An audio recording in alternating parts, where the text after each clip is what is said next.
Come with me on a buying trip to the Tucson Gem Show. Every February, I say goodbye to my animals and the freezing Iowa winters, and I get on a plane to Tucson, Arizona, where we buy gemstones for our company. We spend a few days in exclusive wholesale gem shows not open to the public, where pretty much every major gemstone dealer comes to exhibit. We have very important buyer status, which gives us exclusive privileges, the most important one being free unlimited coffee. We're on the hunt for the highest quality, natural, untreated gemstones possible for astrological and healing purposes. I'm pretty good at intuitively lasering in on gems that are going to work for astrology. They have a unique type of energy about them, but even with the very best possible energy, we still need to inspect them under high levels of magnification to ensure their suitability. I'm kind of obsessed with rubellite as a ruby substitute. I keep trying to make it work for astrology. Look at that color. I did find a rubellite on this trip that I think will work for us. It's absolutely beautiful, but oops, I fell in love with it and I bought it for myself. I did get us this gorgeous natural untreated white sapphire. That's going to be a Venus gem for Vedic astrology. There's also a lot of stuff that we can gloss over at these shows. Basically, if it's not under glass, it's not for our market. Show's over. Time to go to an upscale Latin restaurant with my friend Alex. I got the most beautiful chili relleno I've ever seen and grilled prickly pear cactus. I've never eaten cactus before. It was delicious. The next day, I'm on a hunt for a very special emerald for a very special client. She sent me this reference photo she took on a cruise. She wants me to find her an emerald that's bigger than this, better than this, and less money than these. Challenge accepted. I meet up with some of the top emerald dealers in the world who also happen to be friends of ours, so they basically gave me all of their best goods and left me behind the booth to my own devices to pick out exactly what I want.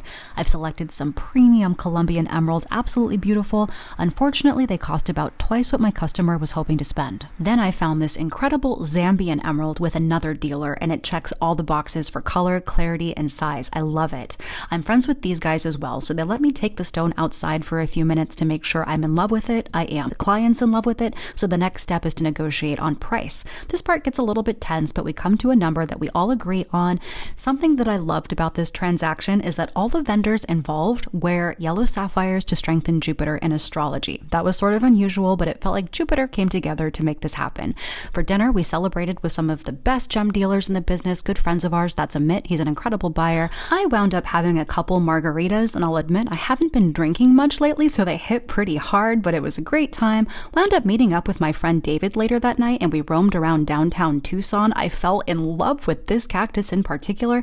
Then we wound up going bar hopping and wound up at a gay bar that was having a drag show, which was unexpectedly wonderful. We had a great time. After another drink I definitely did not need, I befriended this lovely queen. She was 7'2" in heels. Look how short I am in comparison. The resident entertainment of the evening didn't seem particularly excited to be there that night, but fortunately David, with his mad dance skills, tore the house down, and that did inspire the entertainment to start entertaining again, so that was cool.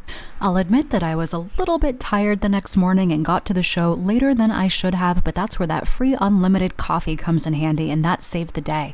Jay and I went to the GJX Show next, which is a sea of tents organized by regions of the world. I always get lost in here. We met up with some of our favorite Sri Lankan sapphire suppliers. They're great. They're about my age, excellent taste, good eye. What they're doing is gathering as many yellow sapphires as possible for me to speed sort through.